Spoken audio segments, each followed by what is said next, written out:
Baik, bismillahirrahmanirrahim. Assalamualaikum warahmatullahi wabarakatuh. Terima kasih rekan-rekan media dan selamat pagi kepada seluruh rakyat Indonesia. Kami hari ini datang membawa 3 orang pejuang. Ya, kami menyebutnya bukan tersangka, tapi 3 orang pejuang. Walaupun sebelumnya ada 5 pejuang, tapi 2 sudah gugur. Tapi bukan di medan laga, tetapi memutar balik menemui lawan yang semestinya tidak boleh ada pertemuan dengan lawan saat berperang. Harus satu komando kalau mau bertemu dengan lawan. Kalau saat berperang, begitu ya. Baik, saya tegaskan bahwa hari ini kami memenuhi undangan atau panggilan lah tepatnya dari penyidik Polda Metro Jaya kepada 3 klien kami di klaster pertama, yakni pertama kepada Bapak Rustam Effendi, ada juga Bapak Rizal Fadila dan Ibu Kurnia Triroyani. Sehubungan dengan apa? Sehubungan dengan pemeriksaan sebagai tersangka di klaster pertama setelah standar operasional hukum acara Sulu dijalankan. Saya tegaskan ya, hari ini yang berlaku bukan KUHP lama, bukan KUHP lama, bukan juga KUHP baru, bukan juga KUHP baru. Tapi hari ini yang dijalankan oleh penyidik di Polda Metro Jaya adalah Kitab Undang-Undang Hukum Acara Pidana Sulu. Jadi KUHP-nya KUHP Geng Sulu. Kenapa demikian? Saya tegaskan demikian. Pertama, bahwa hari ini pemanggilan terhadap klien kami tidak lepas dari pertemuan Saudara Joko Widodo dengan Saudara Egy Sujana dan Damai Hari Lubis. Saat itu Saudara Egy Sujana meminta kepada Joko Widodo untuk perintahkan Kapolri, perintahkan Kapolda, perintahkan Direktur Tindak Pidana Umum Polda untuk mencabut cekal dan meng-SP3, menghentikan kasus dari Egy Sujana. Dan itu benar-benar dijalankan. Akhirnya ada beberapa yang dijalankan dalam standar operasional hukum acara Sulu. Pertama, Polda langsung memberikan SP3 atas perintah Joko Widodo. Karena ada instruksi, ada polisi aktif 5. Kedua, setelah itu Polda menaikkan berkas 3 pejuang kita di klaster kedua, yakni Rismon Sianipar, Roy Suryo, dan Tifauzia Tiasuma. Dan yang ketiga adalah kemudian Polda memanggil tersangka di klaster pertama, yakni Bang Rizal Fadila, Bang Rustam Effendi, dan Bu Kurnia Triroyani. Ini adalah bagian dari hukum acara pecah belah yang diadopsi polisi dari Solo. Saya tegaskan begitu. Kenapa? Karena begini, dalam konteks restoratif justice, itu urutannya adalah permohonan dari pihak yang minta restoratif justice, dimediasi oleh polisi dengan cara memanggil para pihak. Jadi polisi akan memanggil pihak terlapor dan pelapor, lalu dimediasikan oleh polisi dan dibuat kesepakatan perdamaian yang memuat pertama pengakuan bersalah, kedua permintaan maaf, ketiga pemberian maaf. Tapi ini semua tidak terjadi. SOP hukum acaranya yang berlaku adalah SOP Solo. Yakni apa? Bukan datang ke polisi dulu, tapi tanggal 8 Januari 2026 Egy Sujana dan Damai Hari Lubis datang ke Joko Widodo di Solo. Setelah itu minta di SP3, baru diperintahkan polisi untuk menindaklanjuti. Setelah itu baru diajukan surat permohonan restoratif justice pada 13 Januari 2026. Setelah itu dikeluarkan SP3 tanggal 15 Januari 2026. Artinya SOP yang berjalan, hukum acaranya itu tidak menganut undang-undang KUHP yang lama. Jadi tidak menggunakan Undang-Undang Nomor 8 Tahun 1981. Tidak juga menggunakan ketentuan KUHP hukum acara yang baru, yakni Undang-Undang Nomor 20 Tahun 2025. Jadi yang berlaku adalah SOP Solo. Jadi sekali lagi kami tegaskan bahwa restoratif justice yang hari ini dijajakan oleh geng Solo itu bagian dari upaya pecah belah yang sayangnya, sekali lagi saya sayangkan, sayangnya upaya pecah belah perjuangan kami itu difasilitasi oleh Polda Metro Jaya dengan gerak cepat menindaklanjuti perintah dari Joko Widodo dari rumahnya, yang semestinya ini adalah mempermalukan presiden kita hari ini.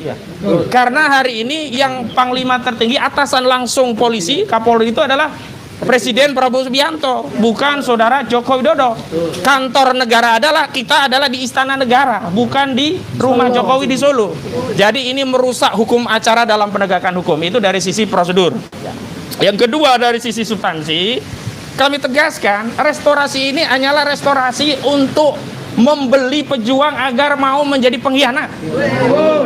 Iya, karena substansi restorasi pemulihan ijazah nggak bisa. Karena nggak bisa merestorasi ijazah yang tadinya palsu menjadi asli dengan adanya perdamaian, nggak bisa. Tetap palsu. Tetap saja palsu begitu loh. Makanya Kalau ingin membuktikan ijazah itu asli, bawa ke pengadilan. Tapi lagi-lagi di pengadilan Solo, Joko Widodo tidak datang. Katanya akan menunjukkan SD, SMP, SMA, S1 di pengadilan jika diminta. Padahal yang disita hanya SMA dan S1. Berarti SD, SMP kan sebenarnya bisa ditunjukkan ke Solo. Dalihnya kan karena pinjam alat bukti di Polda belum dipenuhi. Dan saya kira Polda harusnya memenuhi. Kenapa? Karena itu untuk tujuan penegakan hukum, yakni pembuktian di persidangan. Wong kemarin saja kita gelar perkara khusus tidak ada tujuan pembuktian saja. Bisa dibuka, bisa dikasih unjuk, bisa melanggar KUHP yang sebenarnya segel itu hanya dibuka di depan persidangan oleh jaksa dalam konteks pembuktian. Kenapa untuk pembuktian di Pengadilan Negeri Surakarta itu tidak bisa dilakukan? Baru kemudian kami membaca ternyata dugaan kuat kami proses gelar perkara yang menunjukkan ijazah yang mulanya kami ya agak GR. Mulanya kami kira kami GR karena kami menekan, mendesak untuk ditunjukkan, kemudian ditunjukkan. Ternyata itu adalah bagian dari skenario Solo. Terbaca dari apa? Setelah itu relawan Jokowi, Rejo, menyatakan setelah ditunjukkan, didekatkan alat bukti, pasal-pasal, ternyata masih kenceng. Dari 12 itu semuanya tidak termaafkan. Itu ada 3 yang tidak termaafkan, yang lain bisa dimaafkan. Nah, kemudian di follow up dengan adanya restoratif justice dan damai, yang kemudian terlepas dibantah oleh Egy, klaimnya kan mereka sudah berdamai oleh Solo. Nah, ini kan menunjukkan memang ini adalah bagian dari strategi memecah belah, menjatuhkan mental pejuang kita agar seolah-olah mereka harus segera mengakui ijazah itu asli agar tidak dipenjara. Sekali lagi, tidak ada risiko penjara dalam kasus ini. Pertama sudah diperiksa sebagai tersangka, Pak Roy dan kawan-kawan tidak ditahan karena tidak ada alasan baik objektif maupun subjektif untuk menahan. Yang kedua, presiden yang kedua ini juga tidak mungkin ditahan. Ada 2 pertimbangan. Pertama, yang pertama saja sudah tidak ditahan. Yang kedua, sudah berlaku KUHP yang baru, yang ancaman pidananya semuanya di bawah 5 tahun. Jadi tidak bisa lagi untuk melakukan penahanan. Jadi tidak ada. Karena itu kami telah berkonsolidasi, menyatukan langkah, termasuk klaster pertama dan klaster kedua. Dan hari ini Pak Roy Suryo hadir dari klaster kedua untuk meneguhkan komitmen bahwa kita bersatu berjuang bersama-sama. Betul kan? Kita akan lawan ijazah palsu. Betul? Kita akan terus berjuang. Betul? Kita akan lawan seluruh kezaliman geng Solo. Betul? Dan sekali lagi saya ingatkan institusi kepolisian, terutama yang dipimpin oleh Pak Kapolri, Pak Listio Sigit Prabowo, KUHP yang baru saja disahkan, Pak. Tolong prosedur KUHP yang diikuti, jangan prosedur SOP Solo dalam menangani kasus ijazah palsu. Baik, itu pengantar dari saya. Selanjutnya untuk meneguhkan komitmen persatuan, kami persilakan Pak Roy Suryo untuk menyampaikan pandangannya. Silakan Pak Roy. Baik, Assalamualaikum warahmatullahi wabarakatuh. Saya hadir di sini itu semata-mata karena saya ingin meneguhkan bahwa saya, kemudian Bang Resmon Sianipar dan juga Mbak Dr. Tifa itu tetap bersama dengan 3 pejuang yang hari ini akan melakukan kewajibannya untuk menjawab undangan atau menjawab panggilan dari Polda Metro Jaya untuk diminta keterangannya, ya, yaitu Pak Rizal Fadila, Bu Kurnia Tridoyani, dan juga Pak Rustam Effendi. Jadi sekali lagi kita tetap kompak, kita tetap bersama, dan sekali lagi sebenarnya kami itu adalah pihak yang diminta menjadi saksi atau ahli ketika waktu itu awalnya TPUA, Tim Pembela Ulama dan Aktivis, itu melaporkan saudara Joko Widodo ke Bareskrim. Suratnya ada. Jadi kalau ada orang yang mengatakan waktu itu adalah mereka itu tidak apa-apa ikutkan bahkan di luar dari kesepakatan, enggak. Kita bersama-sama, ya. Dan dari awal, dari sini kita mulai, dari sini pula kita harus mengakhiri. Jangan ada yang lari dari tanggung jawab, ya. Jadi artinya kalau ada seseorang yang kemudian tidak seperti nakoda kapal tuh seharusnya berada di kapal sampai kapalnya tenggelam, kemudian terjun ke laut sendiri atau bahkan diselamatkan atau menyelamatkan diri sendiri. Jadi sekali lagi kita minta dukungan kepada masyarakat, dan kita tentu tidak lupa, kita mohon kepada Allah Subhanahu wa taala untuk memberikan ridhonya, memberikan kelancarannya. Moga-moga pemeriksaan hari ini Pak Rizal Fadila, Bu Kurnia Tridoyani, dan juga Pak Rustam itu lancar. Saya tentu saja akan ikut mendukung dan membersamai dari hati yang paling dalam dan juga dari semangat yang paling kuat. Kita tetap bersama. Saya kira itu aja daripada terlalu lama, dan sedikit aja apa yang saya sampaikan untuk menambahkan saja karena kemarin banyak pertanyaan ya soal ini dikit ya, mohon maaf, dikit aja. Karena kemarin banyak pertanyaan dan dari kuasa hukum mengatakan itu Bang Egy di sana itu mobilnya mobil milik apa keponakannya. Nih lihat, ini BPKB-nya atas nama siapa? Tuh. Iya. Dekatkan. Dah ya, jadi ini bukan fitnah, ini bukan fakta. Ya, Ini jelas. fakta. Ini fakta. Ini fakta. Ini bukan fitnah, ini fakta. Ini fakta. Ya, jadi kita tetap berada di sini supaya yang ada di luar sana bingung ya. Ini TSK udah begitu kok malah press conference ya. Biar mereka butrek. Nah, gitu. Biar mereka butrek. Ya. Oke, saya kembalikan lagi ke Pak. Bang Gafur Sengaji, silakan. Bang Gafur. Geser. Gantian. Ya. Terima kasih Mas Roy. Kami selaku tim kuasa hukum Mas Roy CS. Ya. Di sini ada 3 pejuang. Bu Kurnia, Bang Rizal Fadila, dan Bang Rustam Effendi, dibersamai oleh Mas Roy dan semua kekuatan yang ada di belakang kami. Kami tegaskan sekali lagi, kami tidak punya orang besar. Yes. Kami tidak punya bohir. Kami tidak punya penguasa besar yang berada di belakang kami. Tapi kamu punya dua kekuatan yang insya Allah maha dahsyat. Yang pertama adalah kami punya Allah yang tentu kebenaran kami sandarkan kepada Allah. Amin. Kemudian yang kedua, kami punya doa dan dukungan masyarakat Indonesia yang menginginkan kebenaran dan keadilan ditegakkan di bumi Nusantara ini. Ya, itu kekuatan kami. Nah, hari ini saya mau tambahkan lagi dari apa yang disampaikan oleh Bang Ahmad Kozinudin. Ya. Kami juga hari ini akan menggunakan kesempatan ini untuk mempertanyakan beberapa hal kepada penyidik Polda Metro Jaya, terutama berkaitan dengan pemberkasan yang dilakukan terhadap Mas Roy, ya, bahwa penyidik Polda Metro Jaya pada tanggal 15 Desember 2025 yang lalu telah membangun kesepakatan bersama dengan kami, anggota tim kuasa hukum dan para tersangka, di klaster pertama bahwa mereka akan memprioritaskan pemeriksaan saksi meringankan atau saksi ada charge dan kemudian ahli menguntungkan dari dari para pejuang ini. Tetapi kemudian yang dilakukan adalah setelah dilakukan pertemuan di Solo dan kemudian keluar SP3 dasarnya adalah restoratif justice, tiba-tiba penyidik kemudian tidak lagi melaksanakan komitmen mengirimkan berkas perkara kepada jaksa peneliti untuk memeriksa berkas tersebut. Tentu kami kecewa ya. Kecewanya 2 hal. Yang pertama adalah penyidik tidak melaksanakan komitmen, dan yang kedua, karena KUHAP kita ini adalah KUHAP yang baru yang memberikan titik tekan atau memberikan perlindungan kepada hak-hak tersangka kemudian terdakwa. Kenapa penyidik Polda Metro Jaya tidak melaksanakan KUHAP yang baru ini dengan memberikan pembuktian yang berimbang? Ya, karena bukti-bukti yang hari ini dikirimkan kepada jaksa penuntut umum itu menurut kami itu adalah bukti-bukti yang masih menguntungkan Pak Jokowi, dan bukti-bukti itu kan adalah bukti versinya penyidik yang tentu akan menguntungkan penetapan tersangka yang dilakukan oleh penyidik Polda Metro Jaya. Kalau kemudian cara penegakan hukumnya begini, buat apa kita punya KUHAP yang baru? Berarti penyidik Polda Metro Jaya sangat tidak due process of law dalam melaksanakan hukum acara pidana kita yang baru, Undang-Undang Nomor 20 Tahun 2025, yang sebenarnya semangat daripada KUHAP baru ini adalah memberikan check and balance kepada aparat penegak hukum. Tetapi aparat penegak hukum dalam ini adalah Polda Metro Jaya mengambil langkah yang tidak sesuai dengan kesepakatan dalam gelar perkara khusus dan juga tidak sesuai dengan KUHAP yang baru. Tiba-tiba mengirimkan berkas perkara kepada jaksa peneliti tanpa memberikan perimbangan alat bukti kepada kami. Betul. Kami yakin dan percaya bahwa apa yang dikirimkan oleh penyidik Polda Metro Jaya itu akan dikembalikan. Harus. Percaya sama saya. Kenapa? Karena alat bukti yang dikirimkan ke jaksa itu belum memenuhi persyaratan perimbangan pembuktian antara para pejuang ini dengan yang dimiliki oleh Polda Metro Jaya. Meskipun ini adalah tuduhan adanya penetapan tersangka karena diduga melakukan tindak pidana, itu kan sifatnya masih dugaan. Dugaan itu kan berarti belum ada pembuktian hukum apa-apa.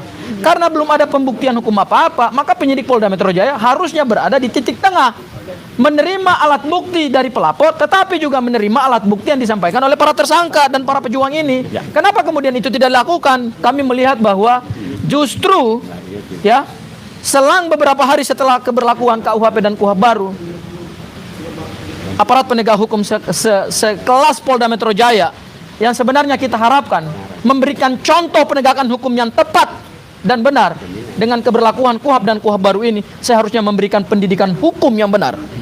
supaya aparat-aparat penegak hukum yang lain mengikuti. Tetapi yang terjadi hari ini di Polda Metro Jaya adalah Polda Metro Jaya tidak melaksanakan KUHAP dan KUHAP baru sesuai dengan semangat reformasi hukum pidana kita. Ya.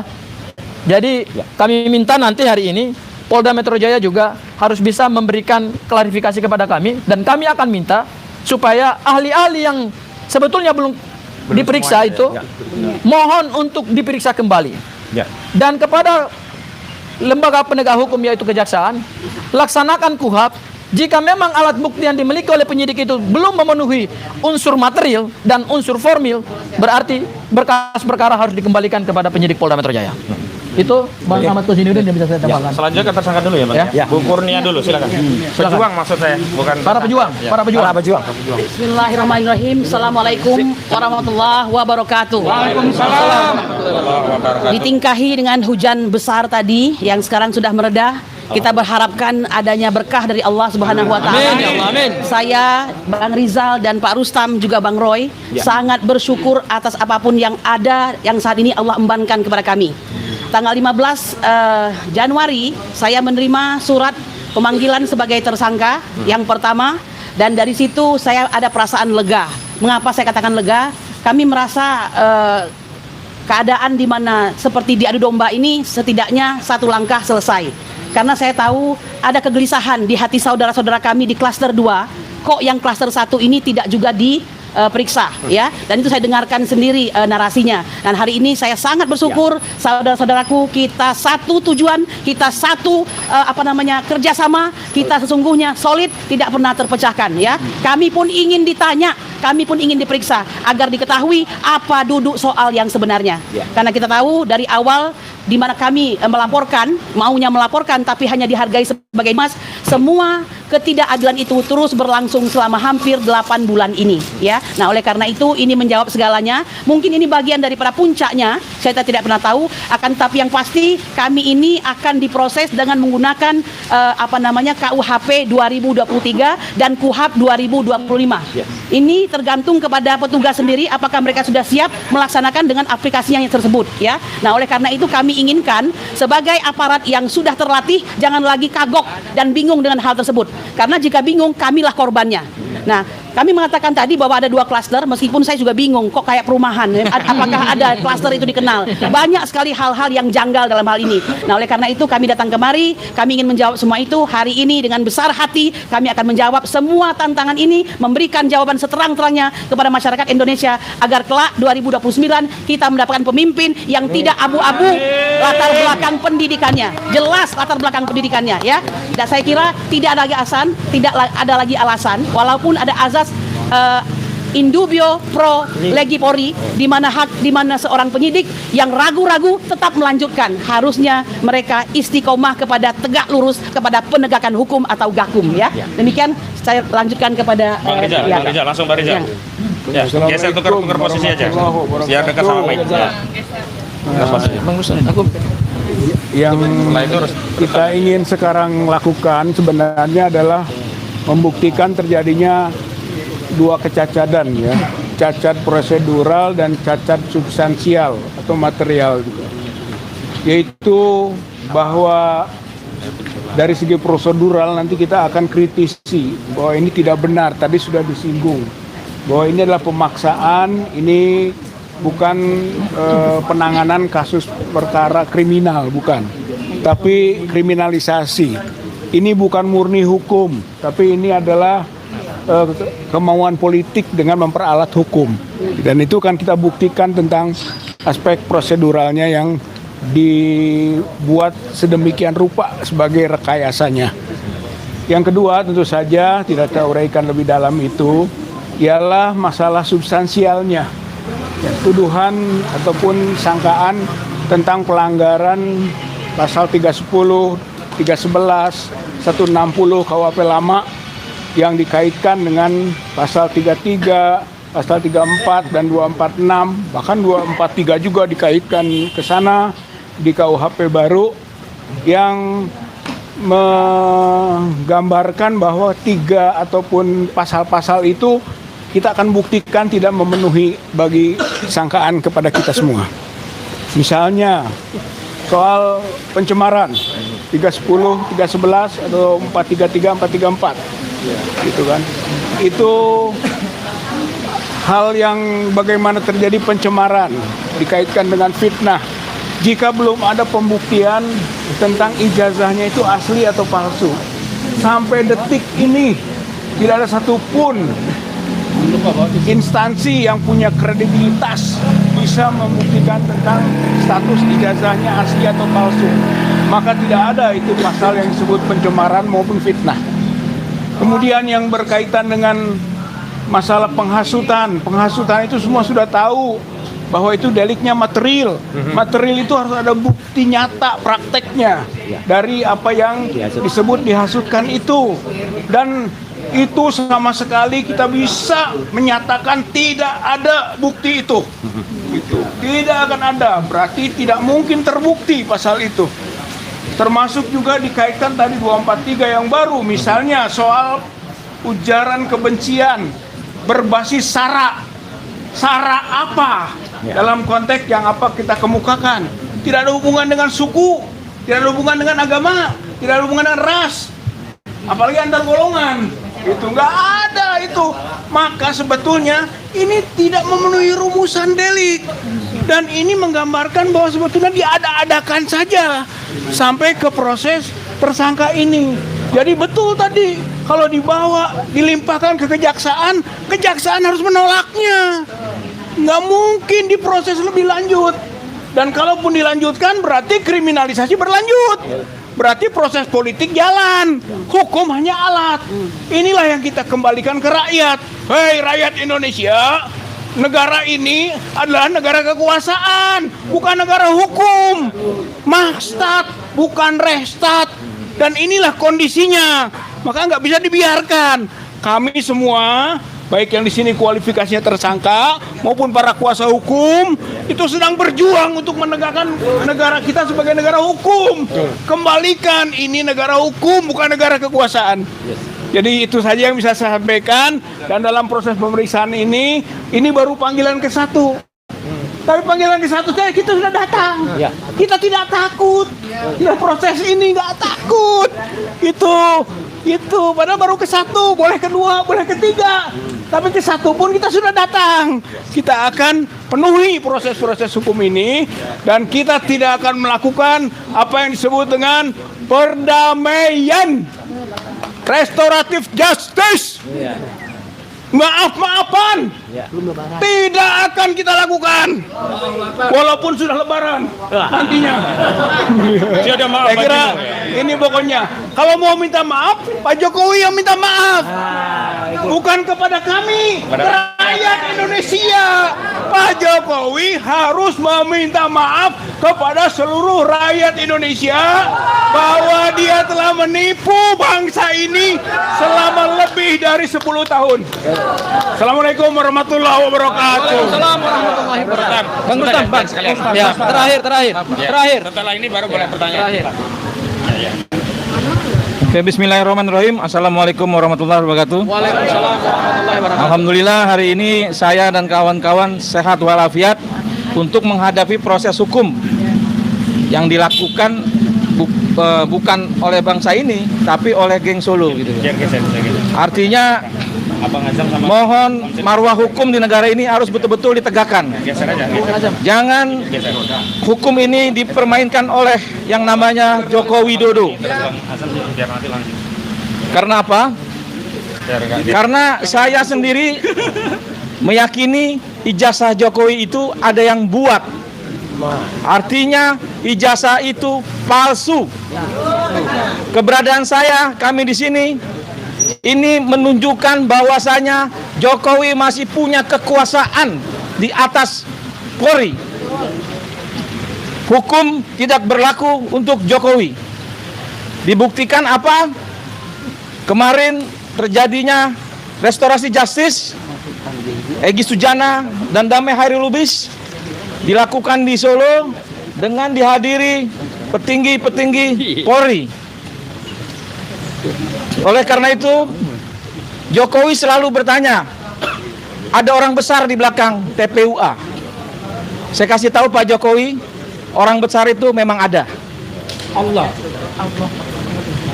Allah Subhanahu wa taala, dan satu lagi orang besar itu ada di TPUA. Namanya Egy Sujana. Nah, jadi silakan Pak Jokowi bertanya oleh Egy Sujana. Karena proses ini Egy Sujana yang melakukan bertahun-tahun. Bukan orang lain, bukan partai-partai lain, bukan Pak SBY atau bukan PDIP. Egy Sujana. Ini saya ngomong jujur. Karena saya di situ. Satu hal lagi, kami kemari TPUA, Rustam, saya, Bang Rizal Fadilah, Ibu Kurnia, untuk menguatkan antara kami dengan RRT. Karena apa? Sesuai tadi yang ditunjukkan oleh Mas Rosuryo, bahwasanya mereka bertiga diminta untuk menjadi saksi, tapi terperangkap dalam situasi politik hari ini. Di sini kami menyatakan kami bertanggung jawab TPUA kepada mereka. Oleh karena itu, kami akan tetap bersama RRT untuk membuktikan bahwasanya ijazah Jokowi memang benar-benar palsu. Karena apa? Ada pembuatnya. Saya selalu sebutkan namanya Eko Sulistyo. Isu itu beredar di kalangan aktivis. Saya minta Eko Sulistyo hadir, klarifikasi, kita ketemu. Dan juga saya berharap kepada Pak Jokowi, kami bukan untuk memenjarakan Pak Jokowi. Cuman kami hanya meminta supaya Pak Jokowi bicara jujur kepada rakyat. Permohonan maaf kepada rakyat. Jokowi tidak harus dipenjara gara-gara ijazah palsu. Tapi Jokowi bisa dipenjara gara-gara kasus KKN lainnya. Yang hari ini banyak terjadi, menteri-menteri Jokowi ditangkap, menyatakan bahwa Jokowi, mereka setor uang kepada Jokowi. Nah, pada Pak Prabowo yang saya hormati, yang kami dukung, kami ini memperjuangkan ini sudah lama. Dan kebohongan Jokowi pun sudah lama, 2014 bahkan sebelum itu. Apabila Allah menyetujui bahwa itu terbongkar di tahun 2014, artinya presiden hari itu adalah Prabowo Subianto. Artinya Prabowo juga dibohongi oleh Jokowi. Dua kali. Saatnya Prabowo bersama rakyat. Saatnya Prabowo memperjuangkan kebenaran. Yang benar adalah benar, yang salah adalah salah. Jangan lagi di bawah ketiaknya Joko Widodo. Kami rakyat bersama Prabowo Subianto. Wabillahi taufiq wal hidayah. Wassalamualaikum warahmatullahi wabarakatuh. Takbir. Oke, Sebentar, sedikit dari Bang Sofian. Langsung aja. ya, assalamualaikum warahmatullahi wabarakatuh. Ya, terima kasih rekan-rekan semua. Hari ini kami akan mendampingi 3 orang di klaster 1 ini. Ini untuk dalam rangka mendampingi untuk sesuai dengan panggilan Polda Metro Jaya. Pada hari ini kami akan mendampingi mereka. Untuk pertama kalinya kita akan menggunakan Undang-Undang Nomor 1 Tahun 2023. Setelah kita menggantikan Undang-Undang KUHP yang sebelumnya Undang-Undang Nomor 1 Tahun 1946. Ini udah 80 tahun undang-undang yang berlaku.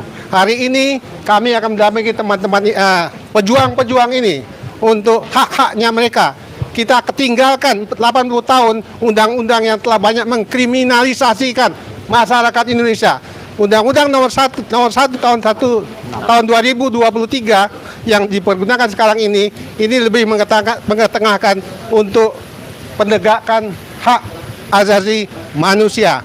Dan kami juga nanti pada hari ini juga akan menggunakan KUHP, Undang-Undang nomor 20 tahun 2025. Di sini juga kami akan berperan aktif untuk mendampingi mereka-mereka ini agar hak-hak mereka untuk yang dulu dikriminalisasi, yang saat ini akan menggunakan Undang-Undang KUHP baru, mereka betul-betul haknya bisa dilindungi sebaik-baiknya. Bayangkan, udah 1 tahun tadi disampaikan kalau mereka perkaranya terjerat ya, yang sampai terakhir pun pada tanggal 15 Desember 2025 klaster 2 juga sudah diperiksa. Nah, ini sampai hari ini klaster 1 ini diperiksa ini udah 1 bulan lebih. Kita menyaksikan udah 2 bulan ya. Kita menyaksikan memang belakangan ini banyak yang terjadi. Apakah ini semua bagian dari rekayasa untuk masih mengkriminalisasikan masyarakat? Tentunya pada hari ini kita akan dampingi mereka untuk hak-haknya mereka dalam hak-haknya mereka bisa dilindungi. Tadi saya terima kasih. Bang Azam, ya. Assalamualaikum warahmatullahi wabarakatuh. Sebentar, Bang Azam sekali lagi itu pertanyaan. Ya, Bang Azam. Saya pegang. Oke, Ya. Jadi ada 4 hal yang penting. Biar banyak. Ini kesimpulannya dari semua. Yang pertama 10 Juni pada saat di Bareskrim Mabes Polri kita sudah ajukan 3 ahli tapi sama sekali atas laporan Egy Sujana ya tanggal 9 Desember 2024 itu tidak pernah dipanggil dan tidak pernah diperiksa. 1. Nah, ini sudah menyalahi karena ada surat resmi dari TPUA. Yang kedua, ijazah sampai detik ini yang asli tidak pernah ada dan tidak pernah ditunjukkan. Nah, sehingga proses ini saya katakan cacat secara hukum, tidak bisa dipaksakan gitu lah ya. Dan yang ketiga, sesuai pernyataan bersama disikapi bersama pada saat gelar perkara di Polda kemarin bahwa akan menyempurnakan berkas dengan memeriksa ahli dan ada cat saksi yang meringankan. Faktanya tidak. Baru kemarin diajukan itu pun masih mundur lagi. Tapi berkas secepat itu dikirim ke kejaksaan atau kejaksaan tinggi. Ini juga cacat prosedural. Tidak boleh begitu gitu loh ya. Dan yang terakhir, ini paling fatal yang tidak pernah disinggung tadi adalah Perma 1 tahun 56. Selama perdata itu yang menyangkut proses perkara ijazah berjalan, maka harus di-hold pidananya. Tidak bisa dipaksakan untuk berjalan. Kok semua ini ditabrak? Apakah ini tekanan? Apakah ini paksaan? Ya saya kira jurnalis yang bisa menjawab. Cukup. Terima kasih. Assalamualaikum warahmatullahi Kalau ada pertanyaan silakan. Oh, ada tambahan silakan. Ada yang terlupa, meskipun kemarin sudah saya sampaikan di depan Komnas HAM. Kami kemarin ke Komnas HAM ya, untuk menindaklanjuti dulu laporan kita ke Komnas HAM. Dan ada yang menarik banget, meskipun kemarin ada yang sudah dengar. Pengakuan dari Bu Anis Hidayah, itu ketua Komnas HAM dan didampingi Pak Prabianto, wakil ketua. Tidak pernah. Komnas HAM selalu disebut-sebut adalah tahu tentang gelar perkara. Jawaban, tidak pernah Komnas HAM dicatat namanya oleh Mabes Polri dan juga oleh Polda Metro. Komnas HAM tidak pernah menyetujui hasil gelar pendapat. Komnas HAM tidak tahu menahu tentang gelar pendapat. Komnas HAM pun tidak datang waktu gelar perkara. Jadi artinya adalah semua hasil gelar perkara itu mencatut nama Komnas HAM. Ini disampaikan langsung oleh Bu Anis Hidayah dan juga oleh Pak Prabianto. Gabungan Anis Prabowo. Nah, itu yang ada di Komnas HAM. Terima kasih. Ada pertanyaan Ketua silakan. Komnas HAM. Ada pertanyaan silakan. Ini kan penegasan sekali lagi sih, tadi kan bilang bahwa ini adalah pemeriksaan pertama Ya. setelah ditetapkan sebagai tersangka. Ya. Yang pertama dan yang kedua adalah adakah barang bukti baru yang dibawa untuk pemeriksaan itu, dan yang ketiga untuk Pak Roy sendiri pendapat pribadi seperti apa terkait dengan SP3 Pak Egy dengan Pak Damai Lubis. Roy. Saya jawab yang pertama dulu ya, ini dia. terkait barang bukti. Bahwa sebenarnya bukti yang kami hadirkan itu sudah kami sounding sejak November 2025 yang lalu, yakni permohonan menghadirkan ahli dan saksi. Memang alhamdulillah Prof Subianto yang ahli ITE sudah diperiksa, tapi masih ada 3 ahli yang belum diperiksa. Yang pertama ahli bahasa spesifiknya linguistik forensik Prof Aceng Rohendi yang belum diperiksa. Nanti kami akan tanyakan kapan jadwalnya. Yang kedua ada ahli pidana, ada 2 orang ahli pidana. Yang pertama Dr. Asmi Syahputra dari Universitas Trisakti, yang kedua Pak Ganjar Laksamana Ganjar Bondan Bonaprapta SHMH dari Universitas Indonesia.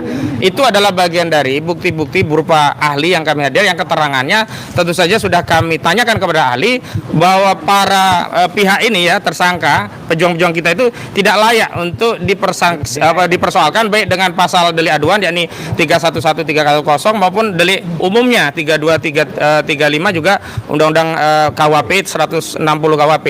Dan yang lebih jelas bahwa ahli kami semuanya sepakat bahwa delik itu tidak bisa dicampur aduk. Delik umum dicampur aduk, delik khusus, delik umum khusus jadi tersangka. Nah, ya kemudian diampuni, yang mengampuni cuma satu, yang memaafkan cuma Joko Widodo. Padahal ada 4 laporan selain Joko Widodo, ada Lee Cumanan, ada Maret Samuel Suiken, ada Andi Kurniawan. Ini kok bisa satu melepaskan, yang lainnya nggak ditanya, dan kok bisa ya delik umum yang diadukan kemudian ikut hilang dengan delik aduan. Ini semuanya nanti akan diterangkan oleh ahli. Begitu. Ada lagi? Oh, Pak Roy, silakan. Sikap. Tambahan juga, besok ahli yang akan diajukan adalah ada Pak Dr. Didit dan juga Prof. Hamidah, itu untuk kita semuanya. Ya. Terus tentang sikap, tidak ada sikap pribadi saya, kita satu tim.